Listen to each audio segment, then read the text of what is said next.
Triple kill. Killing spree. Buck wild. Unfriggin' believable.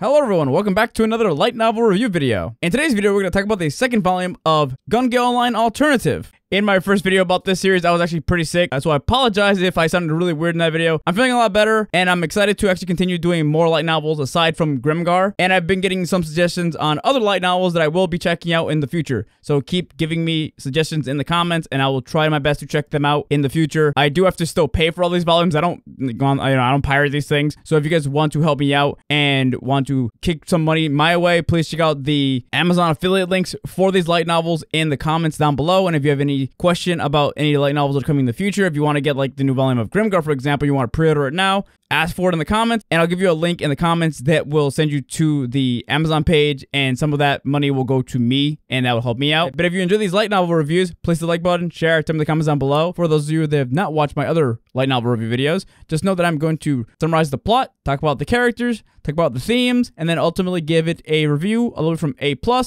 down to F. But let's get started with SAO Online Alternative GGO Online. God, this is such a mouthful. Volume 2, Second Squad Jam, Start, which I don't know why they call it Start. You should just call it Part 1, because this is actually a 2-part volume. The volume actually starts immediately with this random guy coming up to Karen in the real world and kind of putting her up against a wall. Oh my. And asking for help in probably the weirdest way possible, and asking questions about if she's ever been in love and how much she's willing to do to keep that person happy. We'll say that some of the dialogue in this scene was very funny because Karen went into deep detail on the whole wall pressing romantic thing that guys do to girls and stuff like that. You know, it's the thing we see it all the time in movies. Like it's while she's making fun of it, we're talking about it in her mind. It is something I found really funny because it was called the wall press maneuver, I think. She put a lot of thought at this one moment in her life. It was kind of funny. I don't know. She's clearly not used to getting this much attention from guys, mainly because she lives in Japan, and she's really tall for a Japanese girl, which is what makes guys not want to talk to her, which is very depressing considering that I love tall women. But that's just me. The story actually cuts off right there and actually flashes back to Karen at a moment where she's hanging out with the new high school girls that she met at the end of the first volume. The light novel actually gives the girls a lot of time to like hang out and just talk in this section. And I will say, I did drag for me a little bit because I just didn't care too much because they were just hanging out, eating cookies and talking, and it wasn't anything very interesting for me per se, but it was just kind of, to me at least, it felt like fluff. And also that's probably one of the things in this volume that I noticed is there's an awful lot of fluff in this volume. And this is one of the shorter volumes. This is about 300 and something pages. And there's just a lot of unnecessary stuff in this book that could have been cut down quite a lot. After Karen is done hanging out with the girls and after they're done like flattering her, Karen laments on the fact that she hasn't played GGO Online in a really long time because she's been really busy. She's also kind of uncomfortable with everything that happened with M in the last volume, which that's fair. That was really weird. But she does log in for the game for a second just to get a replacement for her P90. And the narrator actually lets us know that she's being followed this entire time. She gets followed by someone out in the parking lot, which is creepy as fuck because she's making her way back home. And the same person puts on nerve gear to actually follow her in the game. If it turns out this person that's following her around is actually M, and he approaches her in real life to actually talk to her about something that's going on with him and Pito. It turns out there's going to be another tournament, and Pito wants to be a part of it. However, Pito is, like I was saying in my last video about this, absolutely out of her goddamn mind. Turns out Pito is a, what they describe as a SAO loser, which is essentially someone who was going to be in the SAO game and trapped in the game, but essentially did not get to play the game because of her real life commitments, and she didn't get to be in there because she had like an appointment she had to make that changed her career and ultimately was better for her life, but she ultimately fucking regrets not being stuck in the game, and she actually has this huge fetish for death apparently, and she is now forcing M to participate in her insanity and is making it so in the next tournament, if they lose by dying, then she'll actually kill both of them. That's fucked up, man. So that's what's happening now. And M is asking Karen to actually help him because he has no other options. Karen obviously asks, why didn't you go to the cops for this?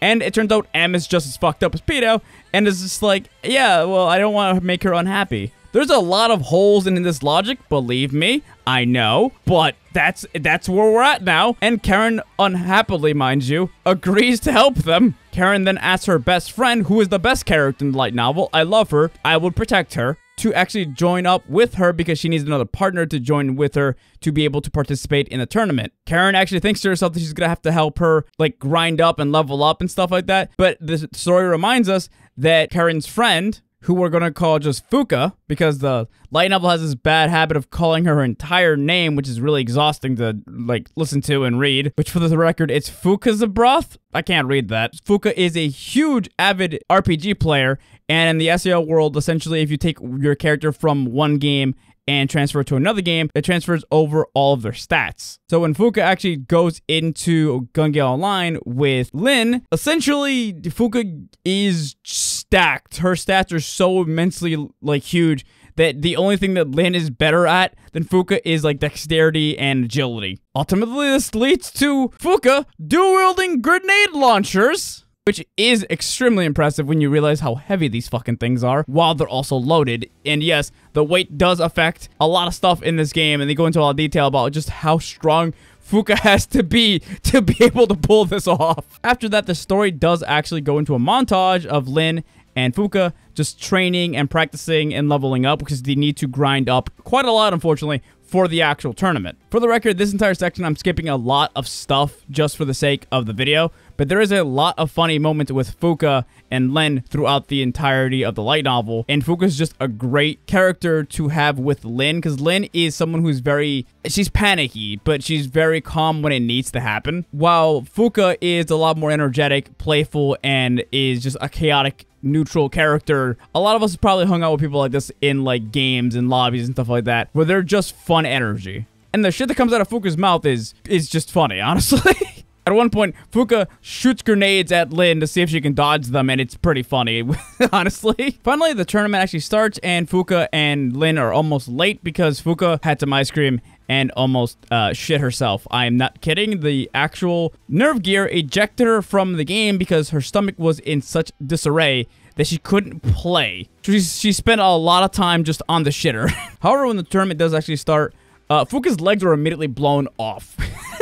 And Lynn has to take out a entire squad, mostly by herself, with Fuka actually coming in the last second to actually take out one of them. This scene in the light novel, I think, was done actually better than the anime, mainly because the light novel goes into a lot more like detail of how Lynn dodges stuff and her tactical like mind when she's fighting people and how she takes people out more like robotically and efficiently. Anime, she's just kind of looks, personally to me, it looks like she's just winning based off of how insanely high her agility stat is. In the light novel, it shows you that while yes, her agility stat is a huge component to her winning, it's also because she thinks about situations and she actually plans things out in the middle of a fight. And she thinks back on how M and Pito taught her how to fight properly while she's fighting.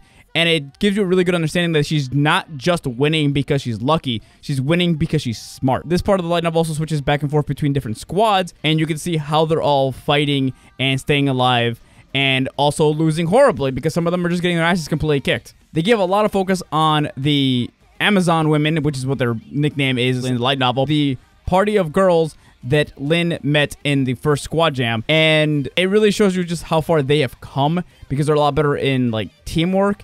And everyone's seemingly kind of practicing the whole thing that M's doing when it comes to shooting without putting your finger on the sniper trigger as well. That's another thing that a lot of people are starting to kind of try to take advantage of as well. Some of these moments are extremely entertaining because a lot of these squads are either really, really incompetent, or some of these squads are going off of like just gimmicks that realistically shouldn't be in actual tournaments, but because the squad jam is just a friendly, goofy tournament without any huge stakes, they're just kind of messing around and doing dumb stuff. For example, there's one character that's not in the anime, and this is actually only in the light novel, that is a content creator who is recording his perspective for videos for basically YouTube, which is really funny because he has to keep commentating and giving away his position, and he's constantly panicking because he doesn't know how to stay alive. There's also another group of guys, and these guys are just hilarious to me, that are role-playing a group of soldiers that are from different points in history. So you got a World War I veteran, we got a World War II veteran, and we got, like, you know, Civil War veterans. They're just all guys from different time periods being in a squad, essentially. They're just there doing a little roleplay thing, and they all have different weapons from different periods as well. And I think that's genuinely very funny, especially how these guys all just get murdered. A lot of the leftovers of these parties eventually band together and start to target M and Pito's party. And the light novel actually ends with a really awesome gunfight between M and Pito's party and basically 30 other players.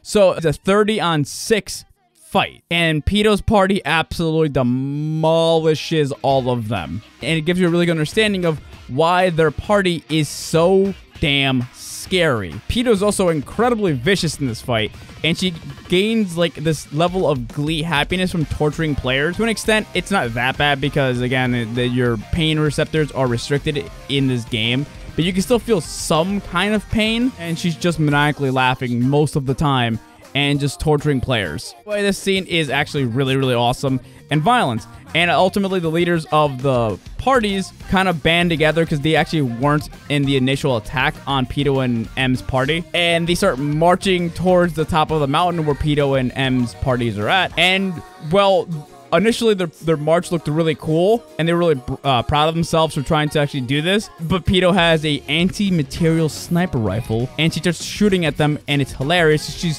basically cutting them in half with these bullets, to the point where people are so scared of getting hit by this thing that they just resign. And that's basically where the second light novel ends. As I mentioned earlier, this light novel has a lot of fluff that I just kind of ignore for the sake of this video. Like Karen actually worrying more about the fact that her family shouldn't find out that she's essentially a huge avid gamer because that'll make her uncomfortable, or the fact that she cut her hair and her family keeps asking about it, and it's just like it's just a lot of fluff. Like, it's important to her character, but it ultimately sometimes goes into the point where it's not entirely necessary. And again, this is only about 300 pages long volume, and a lot of that stuff adds up. The story doesn't really start picking up until a little bit over halfway through the volume. Like, it's about 60% of the book is them setting up for the beginning of the squad jam. M in this book is hilarious because he's just so fucked up, and so is Pito. Like, they're just perfect for each other. They go into detail at one point where Pito is standing in the real world outside of her this pod that they go and play the game in, and she looks over to M's pod, essentially, right? And there is a handle welded onto the outside of the pod with a lock on it. She won't let him out until after the tournament, and he's essentially stuck in the pod. That's fucked up. There's also a bunch of moments where they cut away from the action and see what the spectators are saying, and the spectators give a lot more exposition in the light novel than they do in, like, the anime. And those moments are not terrible, but sometimes they just kind of like ramble on for a certain amount of time. Whenever Fuka and Lin are talking to each other, hanging out, though, that's always just great entertainment. They feel genuinely like friends fucking around in a video game, and I love that a lot. If I had to take a guess on the theme of this specific volume, it feels like the volume is saying don't judge a book by its cover, mainly because at the very beginning of the story, M is described by Karen as this really handsome, good-looking guy who is like a movie star like level of handsome, but he's also just biggest psycho simp you're ever gonna find in the world. And it's actually hilarious because she talks about in her mind she constantly mentions that he can probably get any girl he wanted because of how good looking he is, but then you see that he's interested in Pito, and he's just crazy too. Also, the squad of high schoolers who are young, small, cute girls, but they actually love playing video games and are super hardcore, like, at teamwork, and are just really, really good at the game. Most people wouldn't expect young girls from high school who were, like, you know, very petite and who play tennis games to be hardcore avid gamers as well. Especially when in-game they shit talk. You assholes! Doesn't anyone have the balls to face us? Try to be more elegant about it. You cowards! Does no one have the testicles to face us? I think the best example of not judging a book by its cover is actually Fuka. She's a tiny, blonde girl who's super cutesy and, like, playful, but she can dual-wield grenade launchers and shoot them from across the map and blow people into pieces. It's pretty funny. And the story also does a great job of, like, letting the girl still also be very feminine while enjoying these, like, usually male-dominated spaces. And I think it's just really great. I love this book, but I just still have such a problem with the weird amount of fluff in the book. A lot of the fluff drags this book down a little too much for me, especially compared to the first one. So ultimately, I think I have to give this book a C+. If I want to be really generous, I'd give it a B-, but I still ultimately think that it's a C+. It just, the fluff really dragged it down for me, especially the fluff that just didn't feel necessary to the overall, like, story. Like, I understand, like, Karen having insecurities, and I think that stuff is just fine for me. But when you put so much of it and then have, like, a bunch of random moments where they cut away from the action to have a bunch of people in the bars talk about what's happening, and none of it really contributing to the overall story, I just didn't really care for a lot of the stuff. It wasn't too bad. I'm guessing the next volume is going to be just pure action, because I know what happens in the anime, and I know there's going to be a lot of fighting. But that is my review on the second book in the Gun Gale Online Alternative series. Let me know what you guys thought in the comments down below. Let me know if you guys want to pick this one up. Let me know if you guys watched the anime, if you want a season 2. Also, a big shout out to all of our subscribers over on Twitch. But if you want to get shouted out at the end of the video, either subscribe to my Twitch, gift a sub to someone on my Twitch, or you can actually use the thanks feature here on YouTube to get a shout out at the end of my videos. Don't forget that we live stream on Twitch and YouTube on Tuesdays and Thursdays at 4 p.m. EST till 8 p.m. EST. I'm actually probably live streaming by the time you see this video, so check the comments for a link to my Twitch, and I'll see you guys in my next video. Thanks for watching. Have a nice day. Bye!